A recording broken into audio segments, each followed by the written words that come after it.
Is that the man himself over there? It's me. How you doing, Paulie? So, you ready to go? I'm game. Thanks for being on. Thank you. Thanks for having me. Wipe this thing off.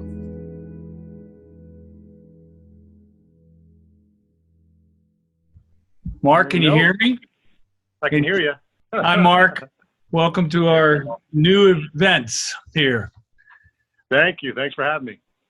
Everybody okay in your family? Everything okay? We're all healthy, getting stuff done around the house, and having good family time. Good. You guys? We're good. I would say we're very good. Good. I got some questions for you. So I don't know if you know this, but I spent a lot of time on a pinball machine when I was at the pool as a kid. And I understand you're into pinball machines. How'd you get into them? Well, look at this one. Back when I was buying my first home, we had a game room upstairs. We knew we wanted to have a pool table, so we went to a pool table shop and a billiard store, and they had a pinball machine, and I bought it. It was the Simpsons pinball machine when that first came out, and that was, I don't know, 25 years ago. And since then, I've been addicted, and other than guitar, that's my biggest addiction. So I've got about 15 amplifiers. Yeah, I'm surrounded by amplifiers. That I'm sure of. Yeah. All right. But you see where my cord is plugged in, though, right? Well, that's good. Well, look, the MT-15 was the first time I knew a dealer couldn't say no once I turned it on. I just knew they couldn't say no. It was a wonderful experience, and you and Doug did a great job. So what activity are you missing a lot right now? What's the one thing? I mean, I have an idea what it is, but I figured I'd ask.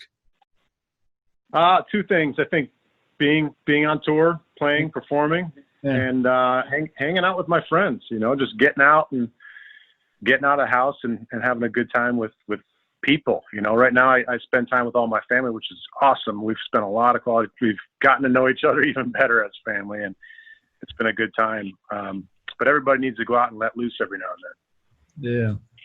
So my mother was a acoustic guitar player. She played folk songs. The fox went out on chase one night, da-da-da, those kind of things, right? Anyway, that was my earliest memory of music, and them giving me a ukulele. What was your earliest memory of music, and what inspired you to pick up the guitar, Mark? My earliest is being in the back of Mom and Dad's car and listening to 70s soft rock, which is still probably my tied for my favorite kind of music. That old Christopher Cross and Rod Stewart's and Jerry Rafferty's, that kind of stuff is my Rafferty. I love Rafferty. I love.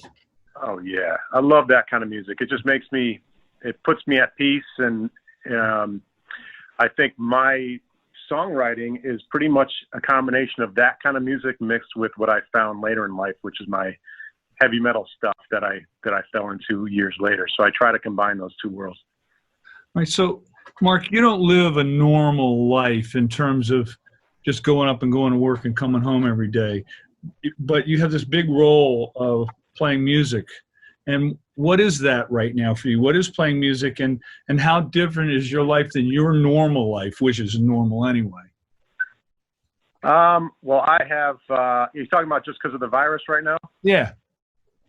I just switched gears. We had tours planned throughout the entire rest of the year, and it's a big shame because with Alter Bridge, we've had a lot of great momentum, and everything just kind of stopped. We had all these great tours booked through the rest of the year. We've got one on hold for September that might still happen, but it's we don't know. We're kind of at the mercy of this virus. But so I pretty much just switched gears to, as a musician, touring musician and a writing musician, you're either touring, performing, or you are, producing music to be able to perform. So now I'm writing music. I'm going into the studio every day, actually, right now with Elvis, my producer, and we are putting together demos for knocking out pre-production now while we have nothing else that we can do.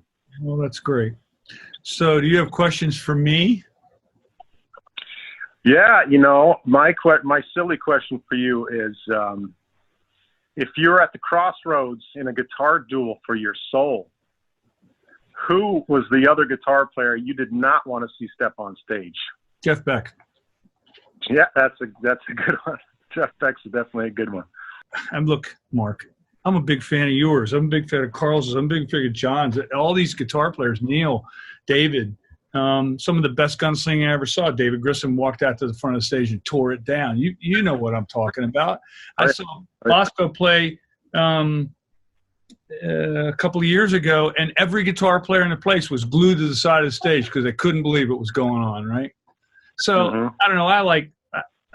But I would say Beck first because he just doesn't repeat himself. I got a chance to actually sit with him for a second while he was playing a guitar that I had made.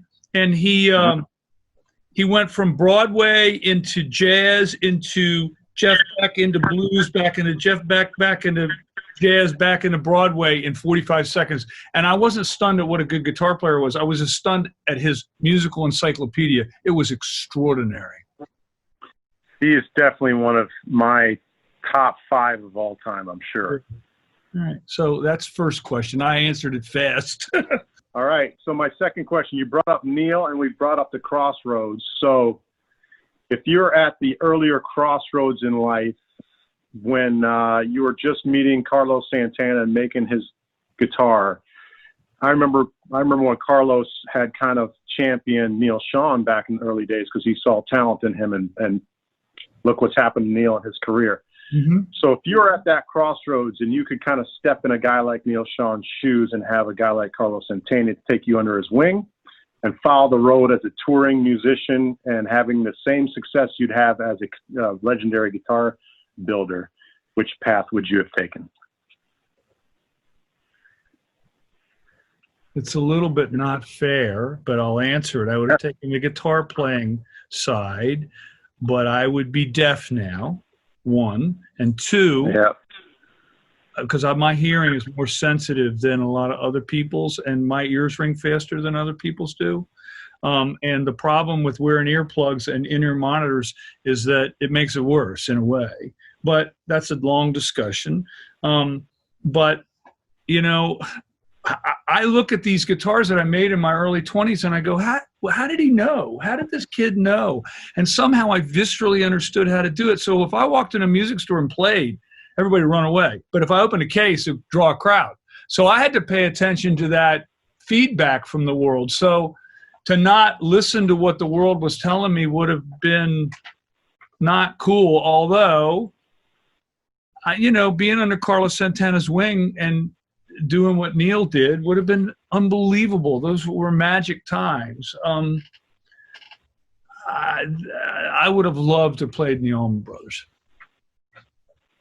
Well, you kind of get to do both nowadays. You get to play with all your favorite artists all around the world, right? Yeah. Look, I used to have these dreams. That I was playing the Allman Brothers, and just as I was on stage, they send me off the stage over and over and over again. And one time, Greg actually said to me, "Next time we play, you're playing with us." And I was standing there. He didn't invite me up, right? So I was with the Colonel, and O'Teal was playing bass, and Herring was playing guitar, and they were playing, and they started this Allman Brothers thing that they invited me to play on, and I got to do with those guys. It wasn't Greg singing, but it was Colonel, you know, it was the Colonel and everybody else. It was a Aquarium Rescue Unit, and I got to play Betts' parts in this tune, and the Colonel looked over at me with his jaw dropped and looked at me like, what in the hell? The dreams stopped, Mark. They stopped. I said, you let it happen. O'Teal was beaming. It was great. Jimmy was great. Listen, Herring's playing state-of-the-art guitar right now. He's really. Oh, yeah. I think I'd be more intimidated to play with the Allman Brothers than to play with the most progressive band in the world. Those are the kind of situations I get more nervous in, is that improvising with blues-based jams. Those are tough, especially with the heroes of that world, the jam band guys. I want to thank you for being on. These times are interesting. I'm just trying to find the positives while I'm dealing with the negatives, and this is very positive, so I appreciate it. Absolutely. Well, hopefully this stuff ends and we can get back to hanging out and designing new stuff together and getting on stage. Great. Good job on the MT-15, Mark. See you. Thank you, sir. You too. All right, bye-bye. Bye-bye.